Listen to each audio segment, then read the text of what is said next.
ভেবেছিলাম ঈদের পরে ঘুরতে যাব, ছিলাম খালাতো ভাইয়ের আশায়। পরে ফোন দিয়ে জানতে পারলাম সে চলে গেছে নানুর বাসায়। ভেবেছিলাম ঈদের পরে ঘুরতে যাব, ছিলাম খালাতো বোনের আশায়।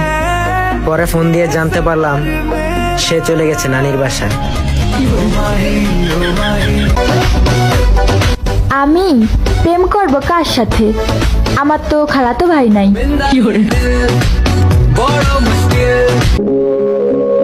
সবাই তো প্রেমের প্রস্তাব দেয়, আমি না হয় 5 ওয়াক্ত নামাজের প্রস্তাব দিলাম, আর আপনি চাইলে অন্য 5 জনকে ভিডিওটা দিতে পারেন, কারণ আপনার নামাজের দায়িত্ব হয়ে যাবে।